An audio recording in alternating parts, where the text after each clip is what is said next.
बिहार में अगर आप जमीन की खरीद करना चाहते हैं तो आपके लिए बड़ी खबर है। देखिए, जमीन खरीदारी से पहले सरकार ने सख्त नियम लागू कर दिए हैं, यानी कि अब इस दस्तावेज के बगैर आप जमीन की खरीदारी, मकान की खरीदारी नहीं कर पाएंगे। अब हर कपड़ा बनेगा चमचमाता डिप क्लीन के साथ।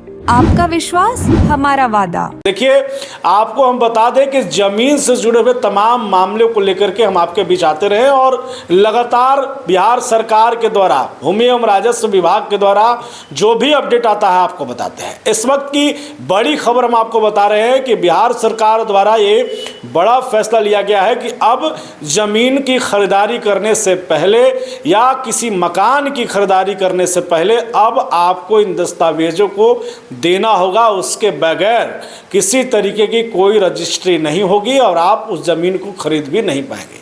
देखिए, सरकार ने अपने नए गाइडलाइन में साफ तौर पे कह दिया है कि अगर आप 10 लाख रुपए से अधिक की ज़मीन की खरीदारी कर रहे हैं या फिर 10 लाख रुपए से अधिक की अगर किसी मकान की खरीदारी कर रहे हैं, कोई प्रॉपर्टी डील कर रहे हैं तो उसके लिए, या फ्लैट्स ही खरीद रहे हैं तो उसके लिए अब आपको अपना पैन कार्ड देना पड़ेगा। बगैर पैन कार्ड जमा किए आपकी रजिस्ट्री नहीं होगी।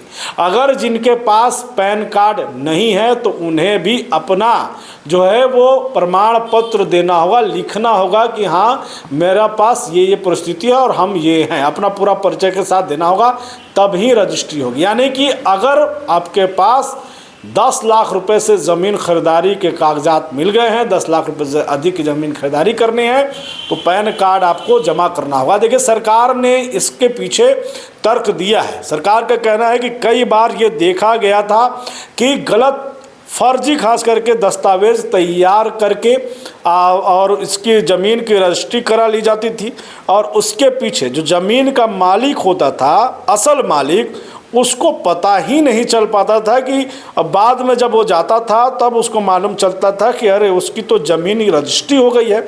ऐसे में अब सरकार ने इस खरीद फरोख्त की प्रक्रिया को सबसे अधिक पारदर्शी और सुरक्षित बनाने के लिए ये नया नियम लागू कर दिया है। इसके माध्यम से अब जो है पैन नंबर दर्ज करा करके या कोई वैकल्पिक घोषणा पत्र दे करके आप जो है वो संबंधित विभाग तक जानकारी पहुंचा करके और ज़मीन रजिस्ट्री करा सकते हैं। इसके माध्यम से अब ये होगा कि संपत्ति से जुड़े लेन देन सीधे वित्तीय रिकॉर्ड से जुड़ जाएंगे और हर बड़ी डील का डिजिटल ट्रैक तैयार होगा। बता दें, लंबे समय से ज़मीन खरीद फरोख्त में बेनामी सौदे, नगद लेन देन और फर्जी मालिकाना हक की शिकायतें सामने आती रही हैं।